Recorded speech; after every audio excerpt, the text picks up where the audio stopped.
दिलाते हैं कि माता पिता तो आपको प्रत्येक जूनी में प्राप्त हो जाएंगे। पशु बनोगे वहाँ माता पिता, पक्षी बनोगे वहाँ माता पिता। लेकिन सतगुरु सेवा और बंदगी ये फेर मिलन की ना। पुण्यात्माओं, मनुष्य शरीर के अंदर ही ये वस्तु उपलब्ध हो सकती है। मनुष्य शरीर के अंदर ही परमात्मा प्राप्ति हो सकती है और मनुष्य शरीर प्राप्त प्राणी को ही सत्संग उपलब्ध हो सकता है। पुण्यात्माओं, सत्संग मिलना बहुत कठिन है। सत्संग उसे कहते हैं जिसमें सच्चा ज्ञान हो। बाकी सत्संग नहीं है।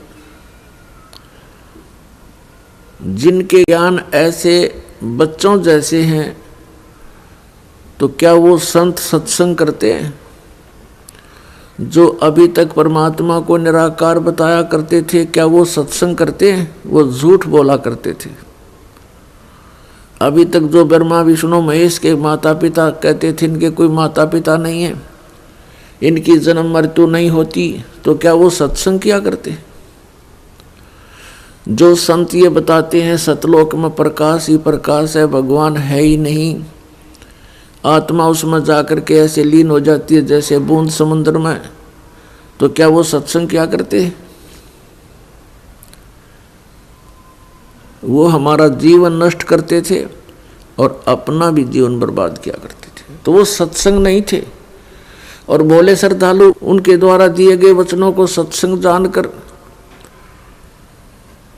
निश्चिंत हुए बैठे थे। अब सत्संग आपको अब प्राप्त हुआ है या उन महापुरुषों ने सत्संग किया था जिनको परमात्मा मिले थे? परमात्मा की प्राप्ति के उपरांत जिन्होंने जो वचन बोले वो सत्संग था। उनमें कौन कौन से महापुरुष थे जिनको परमेश्वर प्राप्ति हुई? जो दास के नॉलेज में है उनमें से चंद महापुरुषों के नाम इस प्रकार हैं।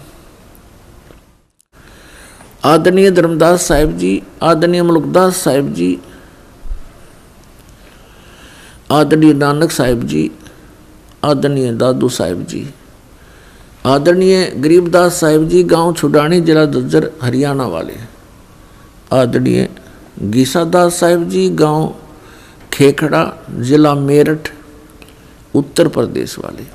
इन महापुरुषों ने जो परमात्मा प्राप्ति के बाद जो वचन बोले वो सत्संग था,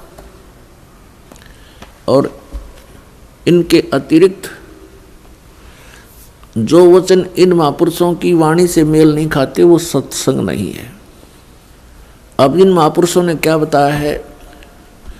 अनंत कोट ब्रह्मांड का एक रति नहीं भारे, सतगुरु पुरुष कबीर हैं ये कुल के सिरजनहारे।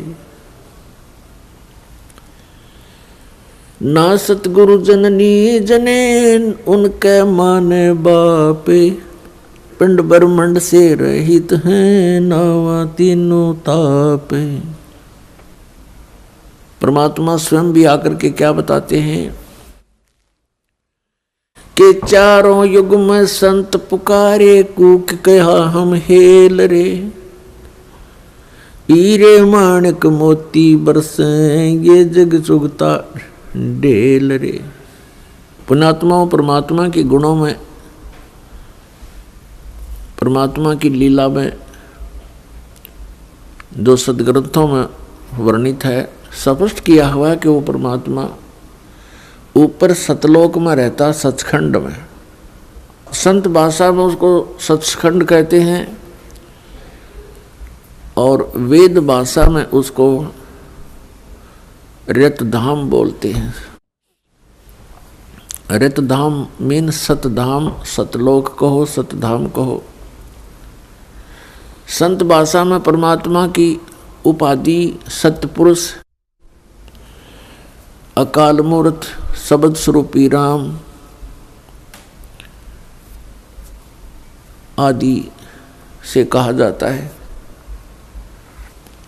वेदों और गीता में उसको परम अक्षर ब्रह्म कहा है, सच्चिदानंद घन ब्रह्म कहा है, दिव्य परम पुरुष कहा है।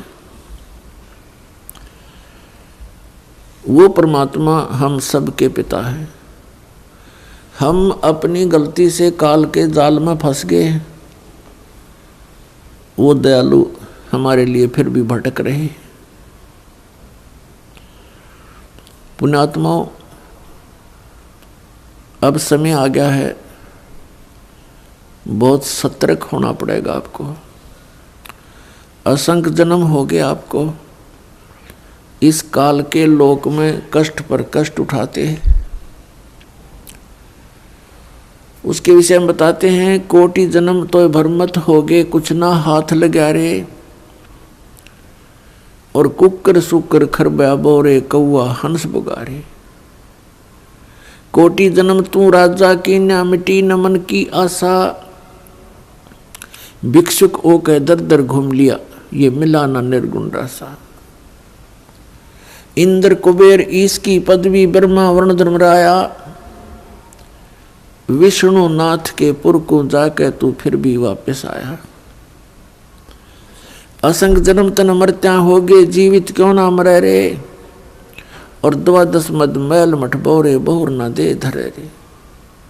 दोजक बष्ट सभी ते देखे, राजपाट के रसिया।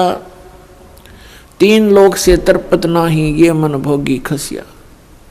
3 लोक से तरपत नाही, ये मन भोगी खसिया।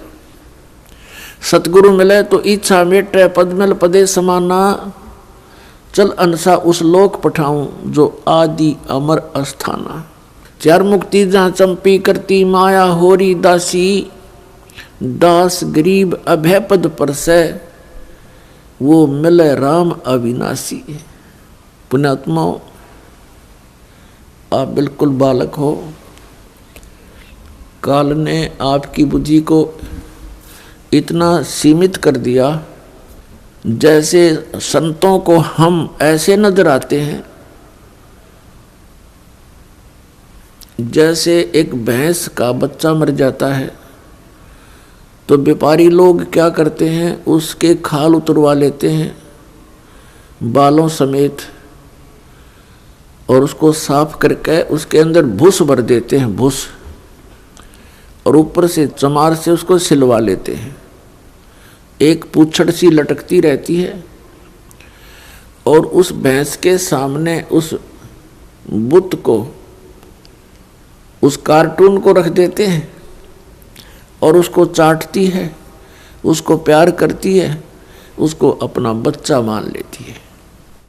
और जब व्यापारी उसको लेकर उस कार्टून को चल पड़ता है, पीछे पीछे भैंस भी यहाँ करती फिरती है।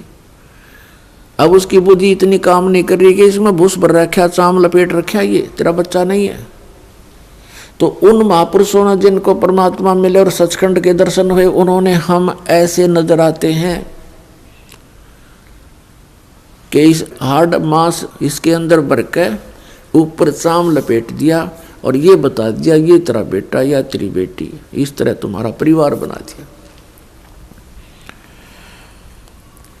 पुण्यात्माओं, आप जी ने थोड़ा विवेक करना पड़ेगा। कितनी बार संतों ने हमें कोशिश की है समझाने की, लेकिन हम इन काल के दूतों से प्रेरित होकर के भगवान के मार्ग को त्याग कर कुमार्ग स्वीकार कर लेते रहे, जिस कारण से हमारी बुद्धि विकसित नहीं हो पाई। वो परमात्मा हमारे लिए कितना कष्ट उठा रहे हैं। वो हमें बताने की चेष्टा कर रहे हैं कि सतलोक में चलो, वहां तुम्हें सुंदर शरीर मिलेगा, उसके अंदर ये नाड़ी तंत्र नहीं होगा, 5 तत्वों से बना हुआ नहीं होगा, उसमें ना कोई रोग कोड होगा, उसमें बीपी हाई लो नहीं होगा, उसमें कभी वृद्धावस्था प्राप्त नहीं होगी। वहाँ सचखंड के अंदर आप की ऐसी सृष्टि होगी, ऐसा ही परिवार होगा जैसा यहाँ पर है, और वहाँ कोई काम नहीं। अपने आत्माओं, आपकी संतान हुई, आपने मकान बनाए, उन बच्चों के लिए सारी सुविधाएं की और करते ही रहते हो। अब ये नहीं पता पिता की मृत्यु हो जाए, पता नहीं माँ की मृत्यु हो जाती है, और पता नहीं बेटा मर जा बेटी मर जा। तो हम जिस व्यवस्था में सारा जीवन बर्बाद कर चुके, उसका हमें क्या लाभ हुआ? लेकिन हम सोचें क्या इसका विकल्प नहीं? हम देखते उसके साथ भी ऐसी घटना होगी, उसके साथ भी होगी, कोई बात नहीं, तो होती रहती है। अब परमात्मा ने इसका विकल्प बता दिया, इसका अल्टरनेट बता दिया कि जब तक तुम्हारे संस्कार हैं, परिवार में आप रहो, और वो भी भगवान की आत्मा है, आपके बेटा बेटी रूप में रोल करने आए हैं, माता पिता रोल के रूप में आए हैं, तो उनको एक विशेष प्यार देना, आपस में खींचातानी नहीं बढ़ावे। इस दृष्टिकोण से कि हम उस पिता के बच्चे हैं, अगर हम इनको किसी को एक दूसरे को दुखी करेंगे तो परमात्मा नाराज हो जाएगा, क्योंकि हम पहले गणे दुखी यहाँ पर। फिर हम एक दूसरे को सतावें, कोई वचन से जख्म करें, किसी को और कोई हानि पहुंचावें, तो हम तो कौवे हो गए, कौवे, मनुष्य नहीं रहे। जैसे कौवा जख्म के ऊपर चोंच मार के खून निकाल लेता है, हमने हंस बनना है, तो हम सतलोक चलेंगे। वो परमात्मा हमारे पीछे फिर रहा है। जो जन मेरी शरण है, ताका हूँ मैं दासे, गेल गेल आज्ञा फिरूं जब तक धरनी आकाश। परमात्मा कहते हैं कि जो मेरी शरण में एक बार किसी भी युग में आ गया, तो मैं उसके पीछे पीछे फिरता रहता हूँ और उसको पार करने की चेष्टा करता हूँ। क्या बताते हैं? अनंत कोट बाजी जहाँ हम रचे सकल ब्रह्मंडे, कह कबीर मैं के करूं यू काल करे जीव खंड। कबीर साहब बताते हैं कि मैं इतना समर्थ हूं, ये सभी ब्रह्मांड मैंने रचे, अनंत कोट बाजी जहां रचे सकल ब्रह्मांड, और कहे कबीर मैं क्या करूं ये काल करे जीव खंड। पुण्यात्माओं, आपने ये अमर कथा कभी सुनी नहीं थी। आप जी ने अपने ही धर्म मजहब के अंदर चल रही कथाओं को सुना, उन्हीं के आधार से आपका माइंड सेट हो गया। अब इस अमर कथा को सुनकर बहुत दिनों में जाकर आपका विश्वास होगा, और जब आपको ये कथा समझ में आ जाएगी, उस समय देखना आपके मन की स्थिति क्या होगी। आप ऐसी स्थिति में हो जाओगे जैसे परगर पावना रह उठाए चित, जैसे दूसरे के घर में, दूसरे गांव में, रिश्तेदारी में कोई परौना चला जाता है, मेहमान रूप में जाता है, वो वहाँ रहता अवश्य है, लेकिन उसको पता है कि मैंने वापस जाना है, और उसको अपने घर की रह कर याद भी सताती रहती है। कहते हैं जैसे पर घर पावना रह उठाए चित, तो यहाँ से आपका ऐसे मन हट जाएगा एक दिन, और फिर सतलोक में आपका अगला कदम सतलोक में होगा। अब परमात्मा ने हमें आकर बताया कि जब सबसे पहले मैं यहाँ आपके दुखों को देखकर इसमें प्रवेश किया काल के लोक में, तो इस काल ने मेरा रास्ता रोकने की चेष्टा की, क्योंकि परमात्मा बताते मैं जोगजीत के रूप में था। जोगजीत वहाँ एक पुत्र है परमात्मा का, जो सर्वप्रथम 16 उत्पन्न किए थे उनमें से एक है। जोगजीत जानकर मेरे साथ इसने बहुत अड़ंगा अड़ाने की चेष्टा की, लेकिन मेरी शक्ति के सामने ये हताश हो गया। फिर चरण पकड़ लिए, रोने लगा, हाहाकार मचा दी। जब मैंने इसको कारण बताया कि मैं किस उद्देश्य से आया हूँ। धर्मदास साहिब जी को परमात्मा बता रहे हैं कि धर्मदास, प्रथम सतयुग के अंदर जब मैं यहाँ आया तो इसने मेरे साथ बहुत कलह मचाई। जब मैंने अपनी शक्ति का प्रयोग किया तो इसकी नहीं पार बसाई। चरण पकड़ लिए, पैर पकड़ के कहता, जोगजीत आप किस लिए आए हो। तो मैंने इसको बताया कि मैं नीचे जाऊंगा और सभी प्राणियों को बताऊंगा कि यू परमात्मा नहीं है, यू भगवान नहीं है जिसको तुम भगवान मान रहे हो।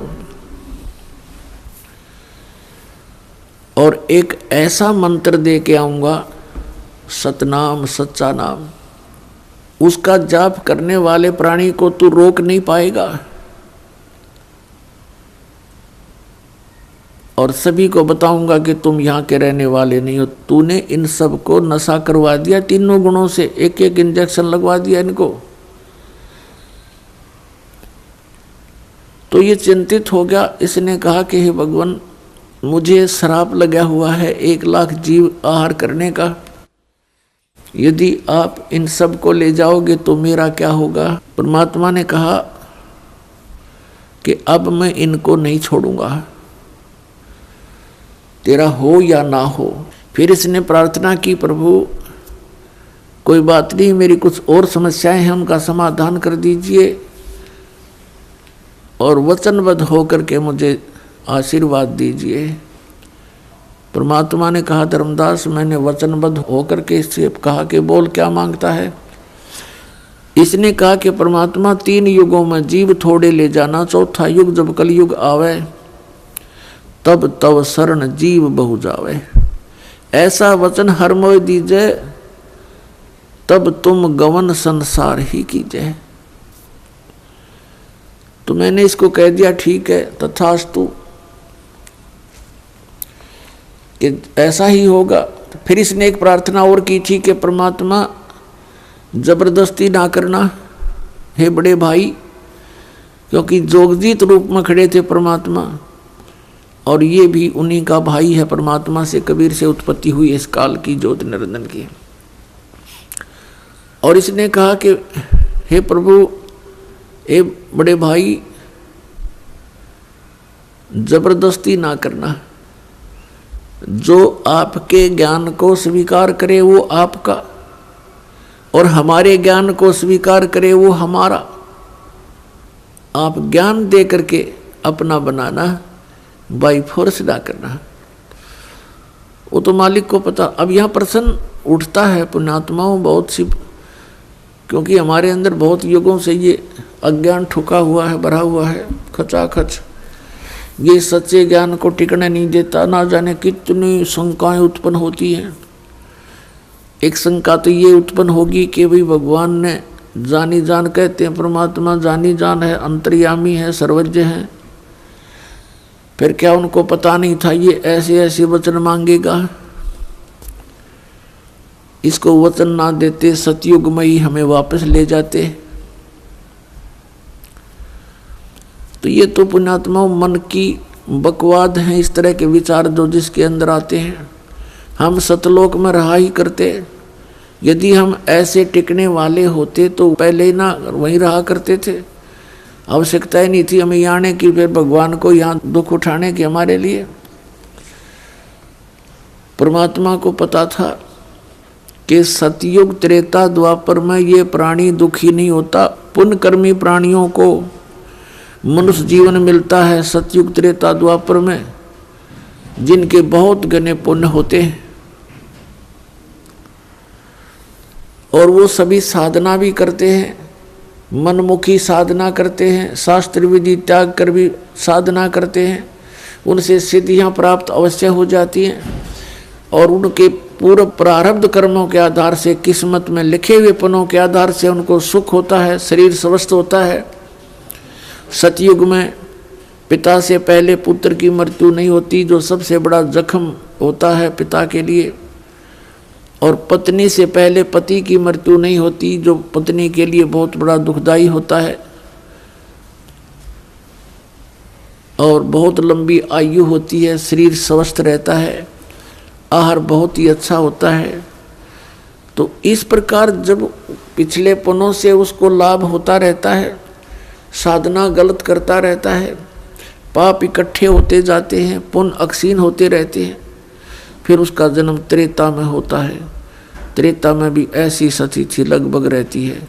फिर द्वापर में होता है, हरे भरे वृक्ष होते हैं, सब जगह जंगल होते हैं, फलदार वृक्ष होते हैं, समय पर वर्षा होती है। तो इस प्रकार ये सोचता रहता है कि जो साधना पूजाएं मैं कर रहा हूँ इनसे मुझे लाभ हो रहा है, अज्ञानता के कारण। तो परमात्मा के ज्ञान को जो पहले वाले साधना से बिल्कुल हटकर होता है उसको ये प्राणी बिल्कुल स्वीकार नहीं करता।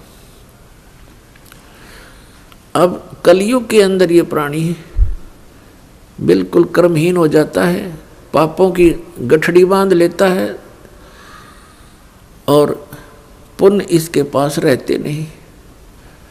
ये साधनाएं भी करता है और लाभ कति होता नहीं, या तो नास्तिक हो जाता है या फिर दुख को भोग कर ही अपना जीवन पूरा करता है। और उन अज्ञानी संतों ऋषियों ने, उन्होंने सतयुग के अंदर जो साधनाएं की, अब उनको वो मार्ग मिला नहीं, यह सतनाम उनको प्राप्त हुआ नहीं जो पाप नाश करता है।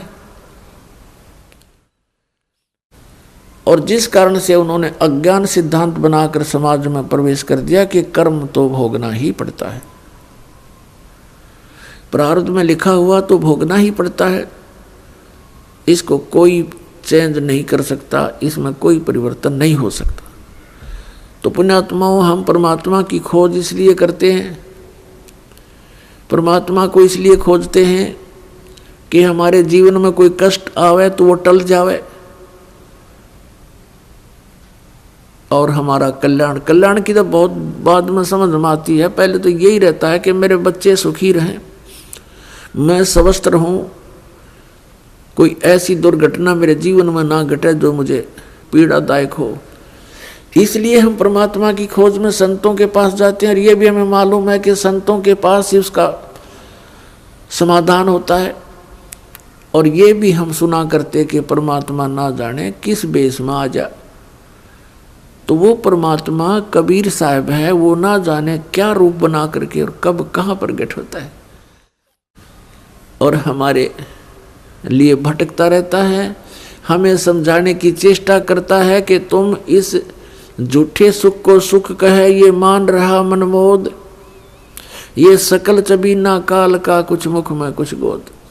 तो पुण्यात्माओं, परमात्मा ने प्रोमिस कर रखा है और इसने भी प्रोमिस कर रखा है काल भगवान ने कि कलयुग में जब कितने जीव ले जाना, लेकिन इसमें ज्ञान आधार बनाना। तो पुण्यात्माओं, अब बुद्धिमान समाज हो गया है, इस ज्ञान से अब आप बालक नहीं रहोगे। परमात्मा के प्रयत्न को गहराई से सोचना, वो क्यों भटक रहे हमारे लिए सतलोक न छोड़ के, क्योंकि हम उनके बालक हैं, हम उसकी आत्मा हैं। और इनको काल इसलिए परेशान कर रहा आप जी को कि जितना मैं इनको सताऊंगा उतना ही वो दुख पावेगा। अपने आत्माओं, आप बालक हो, ये हमारे साथ क्यों प्रतिशोध ले रहा कि इसने वहां पहले तो तप करा, फिर तप करा, फिर तप करा, 3 बार, उससे इसने 21 ब्रह्मांड प्राप्त किए, फिर 5 तत्व 3 गुण परमात्मा ने इसको दे दिए कि ले जाओ खेल खिलौनों से। फिर हम इस पर आसक्त हो गए, हम परमात्मा को भूल गए, अपने भगवान से मन हटा लिया, जो हमें सब सुविधा सब सुख देवा था उससे मन हटा करके एक हीरो की तरह हम इसको चाहने लग गए, जिस कारण से हम भगवान के दिल से उतर गए। और देखो सेब कितना अच्छा फल होता है, यदि वो सेब खराब हो जाता है तो वो दुकानदार उसको रखता नहीं, उसकी आत्मा बहुत दुख पावे। एक सेब खराब हो गया, बार फेंकना पड़ा कूड़े में, तो हम वहाँ खराब हो गए थे भाई बच्चों। तो परमात्मा का आत्मा बड़ी दुख पाई कि ये औरों ने भी खराब करेंगे यहाँ पर, इसलिए हमें हमारी ही इच्छा से इनके साथ भेज दिया कि तुम जाओ फिर यहाँ से डेलो टिंडेस के साथ जाके। अब इसने फिर अलग ब्रह्मांड के अंदर परमात्मा ने व्यवस्था की, एक जिस आत्मा ने सबसे पहले स्वीकृति दी थी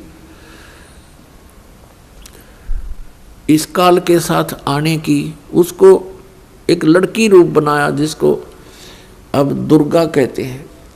उसके अंदर हम सभी को बीज रूप में भर दिया और उसको शब्द शक्ति दे दी कि बेटी तू जितने जीव कहे यू काल उत्पन्न कर देना, वचन से बोल देना, उतने प्रकट हो जाएंगे। पुण्यात्माओं, हम अज्ञान को सुन सुनकर स्थान स्थान पर हमारा माइंड, हमारा मन अड़ जाता है कि ये कैसे हो सकता है। जैसे एक समय ऋषि वाल्मीकि जी ने एक कुशा से डाब से पुत्र बना दिया था सीता के लिए और पालने में लुटा दिया बना करके। सीता जब कपड़े धोकर आई तो पुत्र को देखकर पूछा, पिताजी ये पुत्र किसका है? कि बेटी क्या बात, आपका नहीं है? कि मैं तो पुत्र को साथ लेकर गई थी कपड़े धोने के लिए। ऋषि जी ने सोचा था कि लड़की के बच्चे को कोई उठा ले गया है, जंगली जानवर वारो रो मर जाएगी, इसलिए उसने एक लड़का उत्पन्न कर दिया है जिसका नाम कुश रखा और लव सीता से उत्पन्न हुआ था श्री राम के सहयोग से। तो कहने का भाव ये है कि उस ईश्वरीय शक्ति को थोड़ी बहुत संग्रह करके ये ऋषि लोग भी चमत्कार दिखा देते हैं और वो तो परमात्मा के पास तो ये चमत्कार थोक के भाव के हैं। तो ये अलग ब्रह्मांड में जब रखा तो दुर्गा के साथ इसने दुर्व्यवहार करना चाहा। दुर्गा ने इसे बहुत प्रार्थना की कि मेरे से ये जुल्म ना कर, तू मेरे पास वचन शक्ति है, मैं जितने जीव तू कहेगा मैं उत्पन्न कर दूंगी। पिता ने वचन दे रखा, इसने नहीं माना, बकवाद करी, उसके साथ जोर जबरदस्ती करनी चाहिए तो लड़की ने उसके पेट में शरण ले ली सूक्ष्म रूप बना के। तब परमात्मा ने जोग जीत रूप में आके उस ब्रह्मांड में इसको कहा था कि आज से तुझे एक श्राप लग गया, 1 लाख मानव शरीरधारी प्राणी जीव खावेगा, 1.25 लाख उत्पन्न करेगा। और लड़की को उसके पेट से निकाल दिया, पेट चीर के हाथ से वचन से ऐसे नाखून मार दिया पेट पर और वचन से वो बाहर आ गई। फिर एज इट इज वचन से अपने आप जख्म भर गया। तो परमात्मा की शक्ति पुण्यात्माओं पर बल है। हम आध्यात्मिक मार्ग से कोसों दूर हो गए, इसलिए हमने इन परमात्मा की लीलाओं पर अविश्वास शीघ्र हो जाता है। लेकिन अब अविश्वास ना करके विश्वास पूर्ण करो। तो वहाँ क्या कहा, तब इसको आदेश सुना दिया कि तू निकल जा अपने 21 ब्रह्मांड लेकर यहाँ से। आदेश सुन ले पिताजी का और निकल जा यहाँ से 21 ब्रह्मांड समेत। इसने फिर बहुत हाथ जोड़े, पैर पकड़े, मेरे से गलती होगी, मुझे रख लो यहीं पर, मुझे दूर ना भेजो। लेकिन परमात्मा ने इसकी एक नहीं सुनी और इसको वहाँ से यहाँ फेंक दिया 16 शंख कोश की दूरी पर। नील पद्म शंख 16 शंख कोश, 1 कोश लगभग 3 किलोमीटर के आसपास होता है। इतनी दूरी पर आ गया ये सतलोक से इसका पूरा विमान 21 ब्रह्मांड का। तो इसने उसके बाद से परमात्मा से प्रतिशोध लेने के उद्देश्य से हमें या इतने दुख देता है कि ये एक पल भी चैन से ना टिक सके, सांस ना ले सके। अब देखते हो पुण्यात्मा हो, पशु पक्षी ये कितने कष्ट उठाते हैं।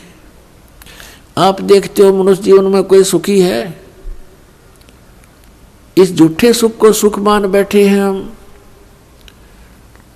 और परमात्मा हमें याद दिलाते हैं आकर के कि तुम काल के जाल में हो। आप जी को इसने मिसगाइड करके इतना ही सीमित कर दिया आपकी बुद्धि को, संतानों उत्पत्ति को ठीक कर लेना सारा जीवन, ये सोच करके बुढ़ापे में सुखी होऊंगा मैं, बुढ़ापे में मेरा जीवन ठीक कट जाएगा, बढ़िया कोठी बना दूं, बच्चों को सुखी कर दूं, गनाए धन बना दूं।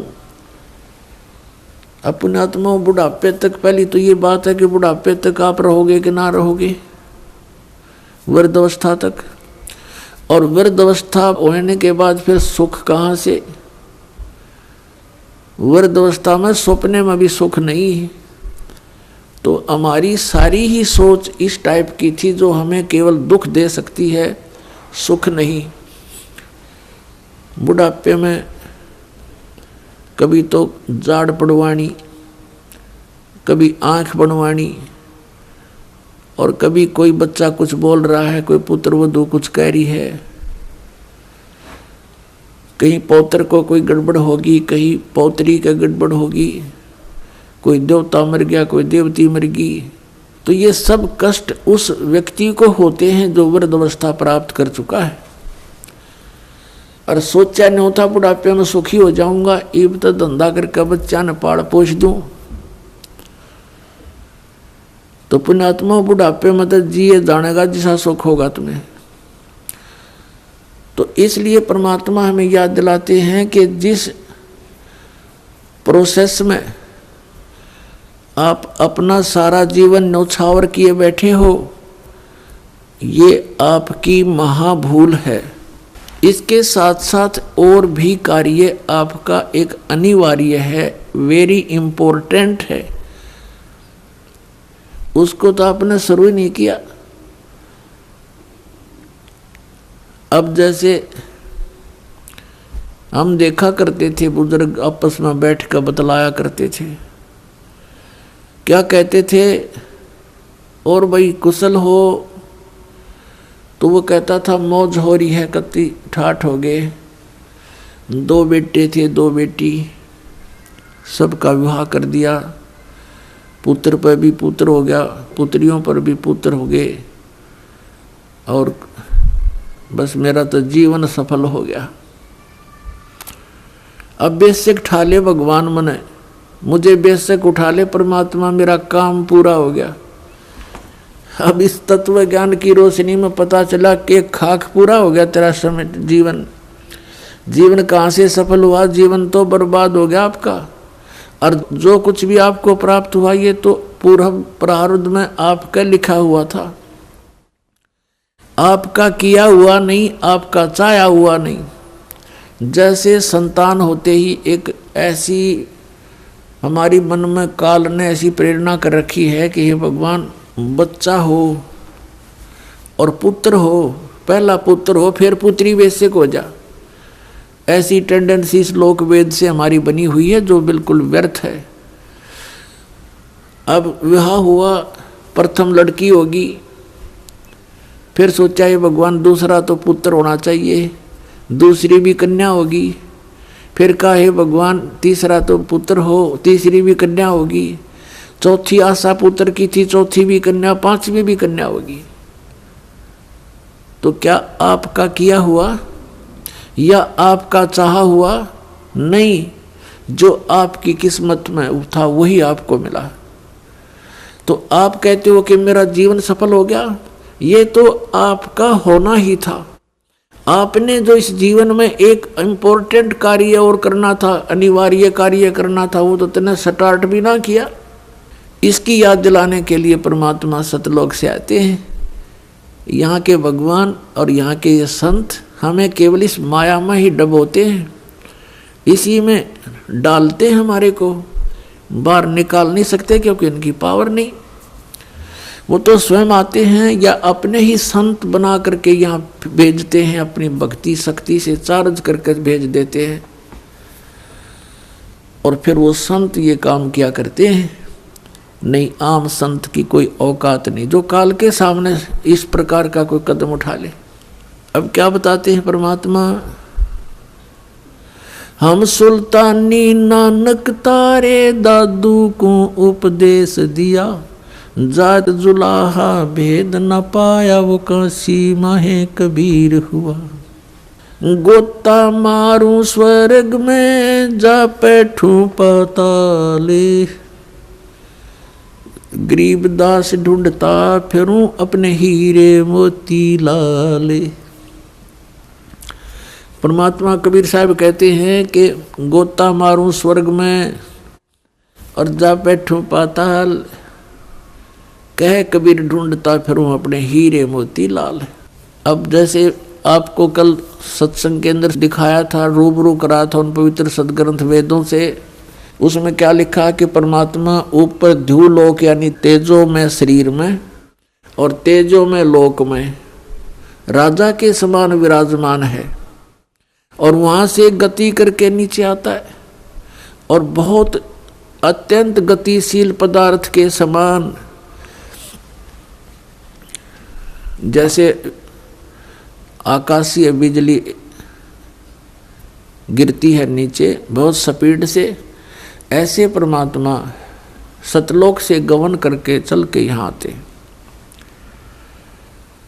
तो वो परमात्मा अच्छी आत्माओं को मिलते हैं, उनको उपदेश करते हैं, तत्व ज्ञान से परिचित कराते हैं, अपने से परिचित कराते हैं। तो उन महापुरुषों ने जो ज्ञान दिया वो परमात्मा से प्राप्त ज्ञान दिया। उनमें से अब्राहिम सुल्तान अधम भी एक महापुरुष हैं। अब्राहिम सुल्तान अधम ये कौन थे? एक बल्ख नाम का शहर है, बल्ख बुखारा, इराक के अंदर, और वहाँ का एक अब्राहिम सुल्तान अदम नाम का एक मुसलमान बादशाह था। पूर्व जन्म के संस्कार से उसके इतने ठाठ कर रखे थे, भगवान ने 18 करोड़ घोड़े खरीद रखे थे। पुण्यात्माओं, जब तक इस प्राणी को तत्व ज्ञान नहीं होता, यहाँ के ये कंकर पत्थर जोड़ने में ही लगा रहता है। उसने कहते हैं 16,000 औरतें से विलास करता था, 18 करोड़ घोड़े। गांव में पहले यदि एक घोड़ा किसी के पास होता तो बहुत बड़ा वो वहाँ का ठाकुर माना जाता था, बड़ा रईस व्यक्ति माना जाता था जो घोड़े पर चलता था, एक घोड़े पे। जैसे आजकल तो जिसके पास कार है उसको बहुत अच्छा धनी मानते हैं, तो उस समय घोड़े से ही उसके धन को क्या करते थे, काउंटिंग करते थे। तो इस प्रकार 18 करोड़ घोड़े उसके पास, और ऊंट 8 तक गिनती नहीं, बहुत गिने थे। कहने का भाव यह है कि सर्वसंपन्न राजा था, लेकिन पिछले संस्कार भी साथ होते हैं। अब वो चाहे कितने ही सुख को प्राप्त है, लेकिन परमात्मा की चाह आत्मा को फिर भी बनी होती है। एक दिन वो सो रहा था ऊपर अपने महल की छत पर, गर्मियों के दिन। परमात्मा कहते हैं सोचल सीधर मैं करूं अपने जन के काज। तो वहाँ कहीं पड़ोस में थोड़ी सी दूरी पर एक सत्संग हो रहा था। आप आरती, आप साजे, आप किंगर, आप बाजे, आप ताल झां जनकारा, आप नचाप देखण आ रहा। आप साधु संत बनकर उस राजा के महल से थोड़ी सी दूरी पर किसी गरीब के घर पर सत्संग कर रहे थे, ऊंची ऊंची आवाज में सुना सुना कर। और बात तेरे काम न आवे, संतों शरण लाग रे, के सोवे गफलत में बंदे, जाग जाग नर जाग रे, जाग जाग नर जाग रे। और बात तेरे काम न आवे, संतों शरण लाग रे, के सोवे गफलत में बंदे, जाग जाग नर जाग रे, जाग जाग नर जाग रे। तन सरायम जीव मुसाफिर, करता रहे दिमाग रे, तन सरायम जीव मुसाफिर, करता रहे दिमाग रे। रात बसेरा कर ले डेरा, चले सवेरा त्याग रे, चले सवेरा त्याग रे। और बात तेरे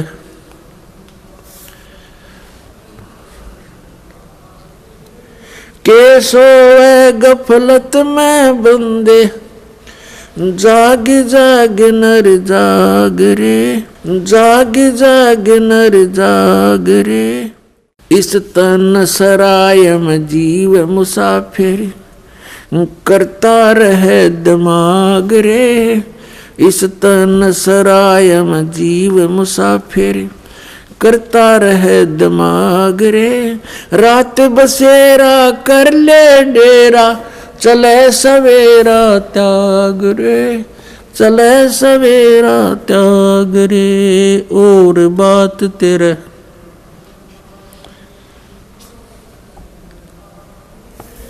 के सोए गफलत में बंदे जाग जाग नर जाग रे। उमदा चोला बण्या अमोला लगे दाग पे दाग रे। उमदा चोला बण्या अमोला लगे दाग पे दाग रे। 2 दिन की गुजरान जगत में क्यों जले बिरानी आग रे, जले बिरानी आग रे। अर सुमरे सो हंस कवावे ये कमी क्रोधी कागरे। अर सुमरे सो हंस कवावे कमी क्रोधी कागरे। बोरा न भर में विष के बन में चल बेगमपुरी बाग रे, चल बेगमपुरी बाग रे। और बात तेरे काम न आवे संतों शरण लाग रे। के सोवे गफलत में बंदे भाई शब्द सैन सतगुरु की पिछाणी पाया अटल सुहाग रे। शब्द सैन सतगुरु की पिछाणी पाया अटल सुहाग रे। नितानंद महबूब गुमानी परगट्य पूर्ण बाग रे, परगट्य पूर्ण बाग रे। और बात तेरे काम न आवे संतों शरण लाग रे। के सोवे गफलत में बंदे जाग जाग नर जाग रे, जाग जाग नर जाग रे। पुण्यात्मा कबीर परमेश्वर जी अपनी प्यारी आत्मा को काल के जाल से निकालने के लिए कितना संघर्ष करते हैं। उसके लिए परमात्मा ने ज्ञान को ही आधार बनाया है। इब्राहिम सुल्तान अधम बहुत ही अच्छी आत्मा का व्यक्ति था। परमात्मा की खोज में, अल्लाह की चाह में साधु संतों से बहुत प्यार करता था। उसको जहाँ भी कोई संत मिल जाता या किसी संत की महात्मा की वो चर्चा सुनता, या तो उसको अपने पास बुला लेता था या स्वयं दर्शनार्थ चला जाता था। अपने आत्माओं काल ने तो ऐसा कर रखा हमारे साथ, ये नकली संत, नकली पंथ और डुप्लीकेट ज्ञान सुना के कि इनको नास्तिक बना दूं। एक संत के ऊपर वो बहुत विश्वास किया करता था और वो इब्राहिम सुल्तान उस फकीर के पास बहुत ज़्यादा उसके पास जाता था या उसको अपने पास बुलाता था, खूब दक्षिणा दिया करता था और वो एक नंबर का पाखंडी था। एक बार राजा ने, क्योंकि वो बहुत धनी व्यक्ति था, बहुत धनी राजा था, वो जूते जो होते हैं जूती पे पहना करते, पहले आप जूते कहने लग गए उन्हें। उन जूते होते थे, जो जूती थी, एक जूती की कीमत 1.25 लाख रुपए थी। उस समय का तो 1.25 करोड़ हो गए एक जूती की कीमत। उस जूतों के ऊपर हीरे, पन्ने, जवाहरात, मोती सब जगह उसमें गठे होते थे। एक उस राजा ने एक अंगूठी बनवाई जो बहुत कीमती थी, सोने की, उसके अंदर हीरे, मोती और ये इस तरह के कुछ नग लगवा रखे थे, बहुत ऊंची, अच्छी, चौड़ी। अब उस संत की वो बहुत आदर करता था, विश्वास किया करता था एक फकीर पर। वो डुप्लीकेट ठग था। उसने राजा की अंगूठी देखी, जूते तो मैं छुपा नहीं सकता, अंगूठी कैसे ले सकता हूँ। उसने वैसी ही अंगूठी एक डुप्लीकेट बनवा ली, पीतल की, मिलती जुलती कती। और राजा से कहा कि राजा आज नौका विहार करते हैं, मेरे साथ चलो। राजा तुरंत तैयार हो गया फकीर का आदेश मानकर। नाविक नौका चला रहा है, राजा और फकीर उसके ऊपर कुर्सी पर बैठे हैं। अब फकीर ने कहा कि राजन, ये अंगूठी कैसी बनवा ली, कैसी है, दिखाना मुझे। अंगूठी कब बनवाई? कि जी अभी बनवाई है, कुछ दिन हो गए, कई बार पहन ली, आपके ध्यान नहीं गया, देखो देखो निकाल कर। राजा ने कहा देखो देख लो, देखो ऐसी है। अब वो तो डुप्लीकेट था, उसने लेकर ऐसे और कहा, उसने क्या कहा कि हम फकीरों के क्या काम ये अंगूठी। अब वो ओरिजिनल पल देखता रहा और कहा देखो राजा, ये इधर क्यों जा रहा नाविक तू? तो राजा का ध्यान उधर हुआ, वह डुप्लीकेट निकाल ली, वह डाल लिया, हाथ में ले ली और कहा राजन, अंगूठी तो बहुत अच्छी है पर साधु संतों के क्या काम की, जल में फेंक दी। अब राजा ने सोचा भाई बड़ा त्यागी विरागी महात्मा, इसको तो संसारिक धन से भी कोई लगाव नहीं है, और ज्यादा आस्था होगी इसमें। फिर खूब वो दान दे राजा, रो कर नहीं हमें क्या जरूरत है, हमें क्या जरूरत है, कोई नहीं दे दे, हम लगा देंगे, इधर भंडारा कर देंगे। अब नाट्य भी ले भोली आत्मा जो होती है वो श्रद्धालु, वो केवल अपने स्वभाव का ही प्रयोग करते हैं, सामने वाले की बकवादों पर ध्यान नहीं देते हैं। इसका दुरुपयोग किया इन लोगों ने, नकलियों ने। तो कुछ दिनों के बाद क्या हुआ, फकीर के और चेले की आपस में बिगड़ गई, जिसने वह अंगूठी बनवाई थी नकली, उनकी आपस में कहा सुनी होगी, बात बहुत बढ़ गई और चेला उससे अक्षुब्ध होकर के उसने मंत्री से संपर्क किया, राजा के मंत्री से, कि ऐसे ऐसे इसने राजा के साथ धोखा किया है, ये धोखेबाज ठग व्यक्ति है। वो अंगूठी जो इसने जल में फेंकी थी वो डुप्लीकेट थी, मैंने इसको बनवा कर दी थी, इसने मेरे से बनवाई थी। ये बात फकीर ने राजा के सामने डरते डरते कही कि कहीं राजा नाराज ना हो जा के साधु संतों के बारे में ऐसे नहीं बोलना चाहिए। राजा इतना विश्वास करता था कि पूछा, वजीर तेरे को किसने बताया है? वो चेला बुलाया कि इस चेले ने बताई है। उस चेले से कहा कि फकीर के बारे में ऐसी बातें करना बच्चा पाप लगता है।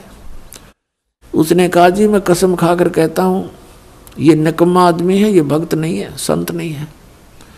राजा बड़ा विश्वासी था, उसने कहा कि देख ले भाई चेला राम, जया बात झूठी पागी तो तेरी गर्दन काट दूंगा। नो बोला जी बेस से काट दियो। राजा ने देखा कि बड़ा कॉन्फिडेंस से बात कर रहा है कि वो